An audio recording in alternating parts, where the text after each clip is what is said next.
안녕하십니까? 선생님 여러분. 자식 다 키워놓고 이제 좀 편안해지나 했더니 생각지도 못한 문제로 골머리를 앓고 계신 우리 선생님들의 든든한 법률 해결사 노우머니 닥터입니다. 선생님, 요즘 환갑 70 넘어서 외로움을 달래기 위해 새로운 짝을 만나는 황혼 재혼이 아주 많아졌습니다. 내 자식이 좋은 사람 만나서 행복하게 사는 것 당연히 축복해 줄 일이죠.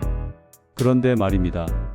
얼마 전 저를 찾아오신 75살 이 선생님은 환갑 넘은 아들이 재혼한 뒤로 매일 밤 악몽에 시달리고 있다고 합니다. 왜냐고요? 아들보다 30살이나 어린 새며느리가 들어온 뒤로 하루가 멀다 하고, 아버님, 이 집 아버님 돌아가시면 저희가 물려받는 거 맞죠? 아버님, 아들 이름으로 미리 가게 하나만 차려주세요 하면서 노골적으로 재산을 탐내기 시작했다는 겁니다. 이 선생님은 내가 평생 피땀 흘려 모은 이 재산, 저 낯선 여자한테 다 뺏기게 생겼다며 제 손을 잡고 하소연하셨습니다. 선생님, 이게 과연 이 선생님만의 특별한 이야기일까요? 절대 아닙니다. 자녀의 황혼 재혼은 우리 선생님들이 상상하는 것 이상으로 복잡하고 무서운 재산 분쟁의 불씨가 될 수 있습니다. 그래서 오늘 저 노우머니 닥터가 이 복잡한 문제 속에서 우리 선생님들이 평생 모은 재산을 어떻게 하면 안전하게 지킬 수 있는지 그 누구도 알려주지 않았던 법적인 방패막을 속 시원하게 알려드리겠습니다. 오늘 영상 자녀가 재혼했거나 재혼을 앞둔 모든 부모님들은 반드시 끝까지 보셔야 합니다. 이건 돈의 문제를 넘어 선생님의 남은 인생의 평화가 걸린 문제입니다. 자, 그럼 먼저 가장 무서운 시나리오부터 아셔야 합니다.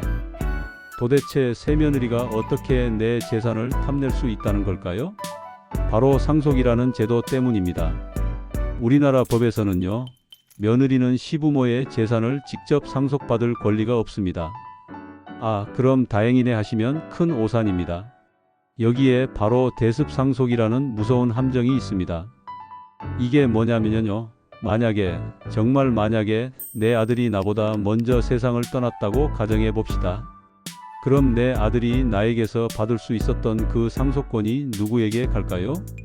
바로 그 아들의 배우자인 며느리와 손주에게 고스란히 넘어갑니다. 즉, 내가 죽으면 내 재산의 상당 부분이 피 한 방울 안 섞인 새며느리에게 법적으로 넘어가게 될 수도 있다는 뜻입니다. 최 선생님의 경우 만약 아들에게 무슨 일이 생긴다면 평생 모은 재산이 그 젊은 새며느리 손에 들어갈 수도 있는 아찔한 상황인 거죠. 두 번째 위험은 살아계실 때 재산을 미리 빼앗기는 경우입니다. 새며느리가 아들을 들들 볶는 겁니다. 여보, 아버님 재산 어차피 우리가 물려받을 건데 미리 좀 달라고 해. 아버님, 저 식당 하나만 차려주시면 제가 평생 잘 모실게요. 이런 달콤한 말에 넘어가 아들 부부에게 집을 사주거나 가게를 차려주는 순간 그 돈은 더 이상 선생님 돈이 아닙니다.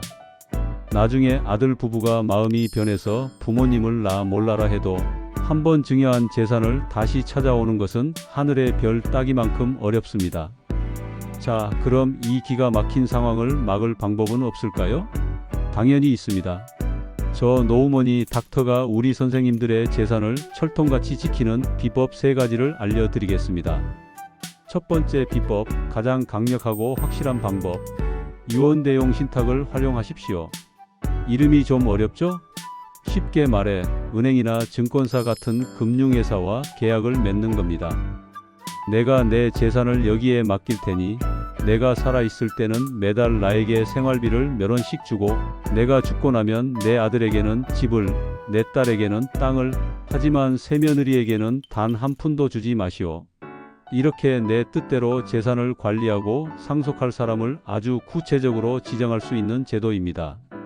이 유언대용 신탁을 해두면 나중에 내가 치매에 걸리거나 의식이 없어져도 다른 사람이 내 재산에 손을 댈 수 없고, 유언장보다 법적 효력이 훨씬 강력해서 나중에 자식들끼리 소송을 벌일 가능성도 확 줄여줍니다.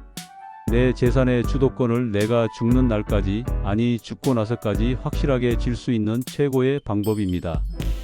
두 번째 비법, 유언 내용 신탁이 좀 복잡하게 느껴지신다면 법적 효력을 갖춘 유언장이라도 반드시 작성해 두셔야 합니다. 그냥 집에서 종이에 쓰는 자필 유언장은 나중에 위조 시비에 휘말리거나 효력이 없어질 수 있습니다. 가장 안전한 건 변호사 사무실에 가서 유언 공증을 받아두는 겁니다.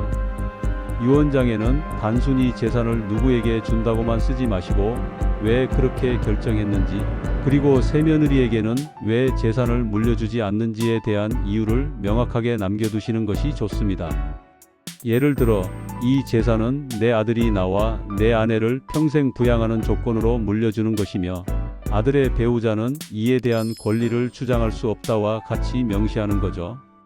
세 번째 비법, 자녀에게 미리 재산을 증여할 때는 반드시 안전장치를 걸어 두십시오. 아까 말씀드린 부담부 증여가 좋은 예입니다. 아들에게 집을 증여해 주면서 이 집을 담보로 대출받거나 다른 사람에게 팔지 않으며 부모를 충실히 부양한다는 조건을 거는 겁니다. 만약 자녀가 이 조건을 어기면 증여 계약을 해제하고 집을 다시 찾아올 수도 있습니다. 또한 자녀에게 큰 돈을 줄 때는 증여가 아니라 이자를 받는 조건의 차용증을 작성하여 빌려주는 형식을 취하는 것도 내 재산을 지키는 현명한 방법입니다. 선생님, 오늘 제가 드린 말씀이 정말 중요하지만 사실 이 상속과 증여, 신탁 문제는 각자의 재산 상황과 가족 관계에 따라 너무나도 복잡하고 다양합니다. 그래서 더 깊이 있게 공부하고 내 상황에 딱 맞는 최적의 해결책을 찾고 싶으신 분들을 위해 제가 아주 좋은 책 한 권을 영상 설명란과 고정 댓글에 소개해 두었습니다. 이런 복잡한 가족 간의 재산 문제를 수백 건 다뤄본 변호사가 실제 사례를 바탕으로 아주 쉽게 풀어놓은 책이니 꼭 한번 참고해 보시면 변호사 상담비 수백만 원을 아끼실 수 있을 겁니다. 선생님, 자식의 행복을 바라는 부모의 마음을 이용하는 것만큼 나쁜 것은 없습니다. 내 노후는 내가 지키고 내 재산의 주인은 오직 나 자신이라는 것을 절대 잊으시면 안 됩니다. 저 노후머니 닥터가 오늘 드린 말씀 다시 한번 딱 3가지만 기억하시라고 정리해 드리겠습니다. 첫째, 내 뜻대로 재산을 물려주고 싶다면 유언 내용 신탁이 가장 확실하다. 둘째, 차선책으로는 법적 효력 있는 유언 공증이라도 반드시 받아둬라. 셋째, 자녀에게 재산을 줄 때는 반드시 안전장치를 걸어두고 전문가와 상담하라. 선생님들의 현명하고 단호한 준비가 선생님의 평화로운 노후와 진짜 가족의 화목을 지키는 가장 큰 힘이 됩니다. 오늘 영상이 우리 선생님들께 경각심을 일깨우고 소중한 재산을 지키는 든든한 방패가 되었기를 바랍니다. 다음 시간에는 더욱 유익하고 힘이 되는 정보로 찾아뵙겠습니다.